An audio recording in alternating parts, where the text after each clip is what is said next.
Good morning, Dartmouth. Oh, it's such an honor to be here with you today on this momentous occasion. Congratulations, you did it!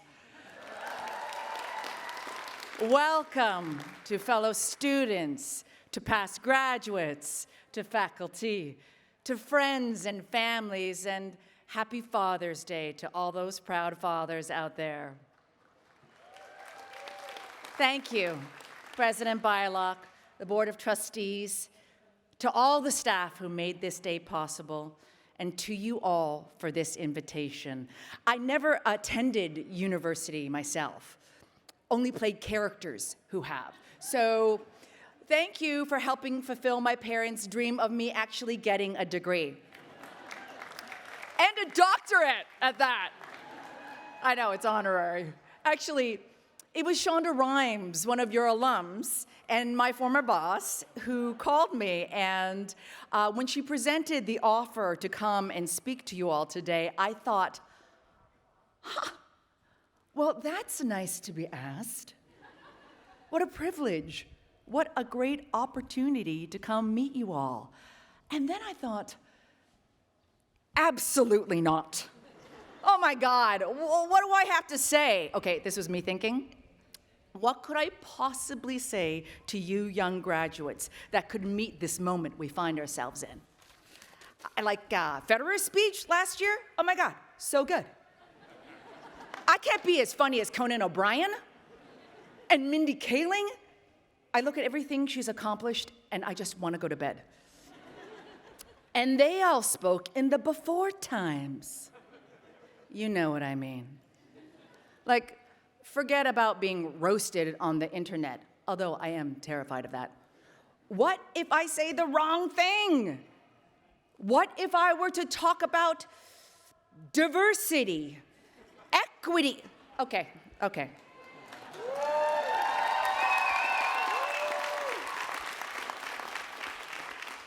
What if I change the words? Including diverse equalness? Or diverting equitable inclusivity? Would that still be bad? Could I get deported? See, that should be a bad joke, and it is, but it's not. These are bewildering and destabilizing times, and every night since Shonda asked me, I have been thinking of you all. And I knew no matter what I was going to say today, I needed to be honest. I realized that underneath this discomfort I was feeling, the fear, the comparison, the self-judgment, was really a call to come and share myself with you despite these doubts. So if there's anything I can offer to you today from my own life, it's this. Nothing has taught me more than being with discomfort. It can be our greatest learning opportunity, and it is also inevitable. So if you can train yourself not to turn away, but to learn how to be with your discomfort and trust that it might be telling you something you don't yet know, it can help you develop an inner strength that will enable you to face the challenges life presents you with without losing your values or your sense of self along the way. As some of you know, I had the great privilege of playing Dr. Christina Yang on Grey's Anatomy for 10 seasons. This opportunity brought me financial stability, fame, and privilege. It was also one of the most challenging decades of my life. I learned profound lessons during this time because so much of it was so uncomfortable. Now, when I started Grey's, I was in my early 30s, so I had an idea of who I was and what the work entailed, but I had no idea what was coming. I demanded a lot from myself and from the writers. If something bothered me in a script, I would fight for what I believed what was right for the character of Christina, because I felt responsible for her. And while this contributed to the creation of a memorable character, my desire to make the dialogue fit and my belief that I knew what was best for the character also caused grief for the writers and for me. Let me tell you, okay, there was a dedicated Sandra whisperer on staff. Oh yes, a writer who was tasked to come to set to deal with me. That doesn't happen anymore. I am my own whisperer. One time, I think it was season 6, the writers and I were at an impasse about something in this script, and I had to have a call with the big boss. And Shonda, I'll never forget, she said to me, "Sandra, we have been here before. You got to trust me. Something will come through if you just say the damn words." Okay. I know she didn't say that exactly because Shonda is a very classy lady, but it has stayed with me. I heard her. I thought about everything the writers and I had created together, and I trusted Shonda because deep down, we both wanted the same thing, a great show. The discomfort didn't go away, but my relationship to it began to change. I started to understand that it was part of the process of making a great show or a great anything. So I said the damn words. And when I stopped trying to bend things to my will and stayed open to my discomfort, a new thing came through. Something that wasn't just mine or just the writers, but something richer that gave me a deeper understanding of myself as the character, as an actor, and as a collaborator. Oh, and it's not like I've stopped pushing or fighting. I'm not suggesting that, but I no longer see these uncomfortable impasses as battles to be won or lost. They are opportunities to practice how you want to show up, how you want to lead, who you want to be. Clues to where the gold is buried. And by gold, I mean like the really deep work in life that will help you become a more grounded, more resilient version of yourself, which you are going to need going forward, because life is going to challenge you in ways you cannot anticipate. Things will happen that are completely out of your control. This was true for me on Grays. You know, beyond the creative process, which I did have some say in, there were other things happening that were completely out of my control. My skin was falling off. I was afraid to leave my house. The relentless schedule was completely overwhelming, and I got sick. Physically and mentally, I was past my limit. And all the ways I had previously managed to muscle through mental and physical discomfort simply weren't working, because it turns out you can't ghost depression or outsource a panic attack. The show must go on. Life is simply not going to stop for you.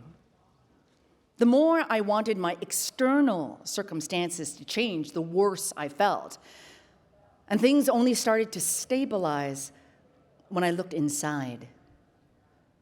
Now, even if you're in perfect health right now, which I hope you are, I bet you feel discomfort about things you can't control. Maybe you're worried about finding a job or moving away from friends. Maybe you're worried about the dismantling of civil rights and liberties, or the planet burning, or the robots taking over. Maybe you desperately want to make a difference, and you have no idea how to start. Whatever reason, one way to start building some muscle around this discomfort is to actually be in it by choice. Tiny, bite-sized moments where you can practice being with it safely. And one way I've practiced doing this is to be in silence. Stay with me. Being in silence has helped me develop an inner life. And what I mean by that is having a relationship with yourself that is beyond your immediate thoughts, beyond your immediate feelings, beyond just reacting. Because if we're always reacting, if we're always distracted, we can't fight for the things we want because we won't even know what they are. So what if we just try bite-sized discomfort?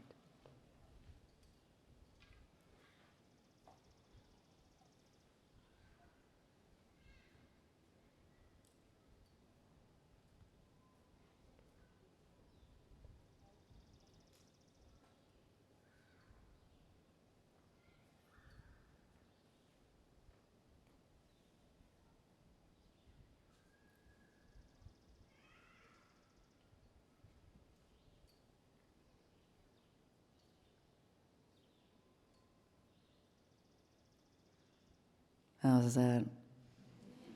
Anxiety-provoking? Confusing? Did you want to reach for your phone? It's interesting, isn't it? How much is going on up here and in here when we try to be quiet, and how often what we find is neurotic or judgmental or scared. So how do you find ease within discomfort without turning away or being thrown off balance? The way I have tried to be with this is to be kind. Kindness can be hard to find these days. It is certainly not reflected in many of our world leaders who claim power through fear and oppression and cruelty. A lot of us are scared and angry about what's going on in the world. And in times like this, kindness might seem naive or pointless. But when I say kindness, I'm not talking about being nice. I am talking about being able to hold your own heartbreak so we can go on living, go on resisting, go on building, go on healing, so we can meet cruelty again and again and not lose our humanity. The kindness I am talking about encompasses courage and respect and compassion. It helps us get out of bed in the morning. It helps us to lead. It is the opposite of weakness. It is the foundation for a lasting strength. And it is really hard to be truly kind, to have kind thoughts towards yourself or towards someone you don't agree with. But it is the seed that will grow into action if you nurture it. Now, if you're not sure about the feeling I'm talking about, or you find kindness kind of difficult to access because it's like an amorphous wash, then what about heartbreak? Can you feel heartbreak? I bet everyone here knows heartbreak. If you're living in this world, you know heartbreak. So now, imagine this heartbreak, whether it is as personal as a breakup or as big as a war thousands of miles away. Imagine you're holding it in your hands. What shape is it? Is it heavy? Does it have color? Maybe it's burning your palms or slipping through your fingers, or maybe it is so large you can barely contain it.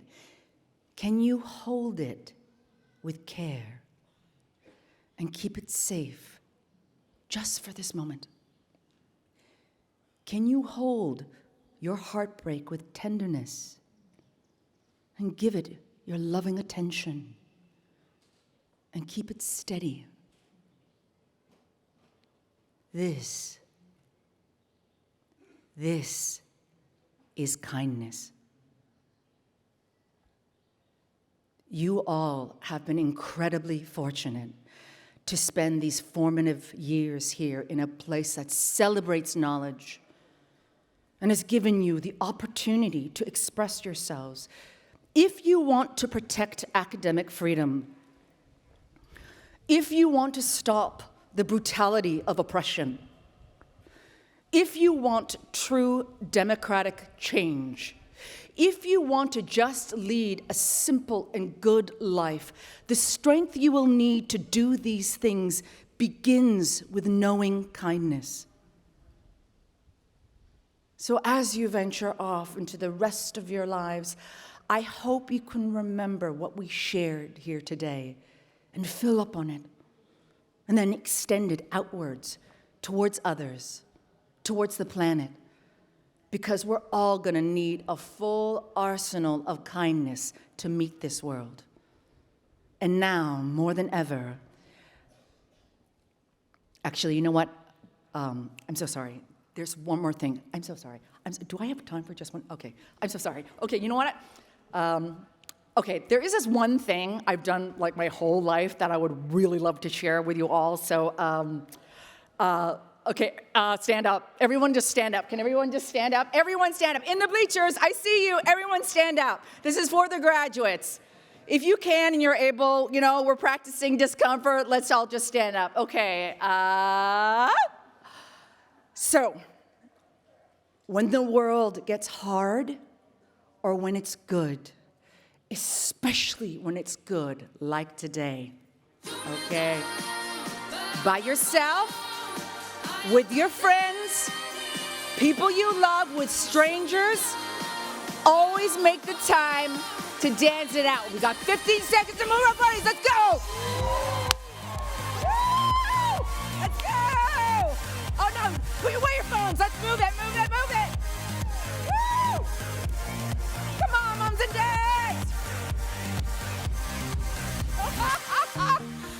It is possible to move discomfort into joy.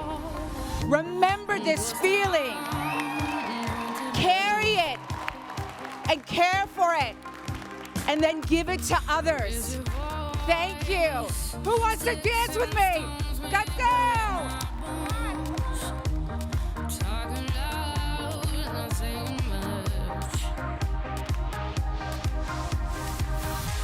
I'm bulletproof.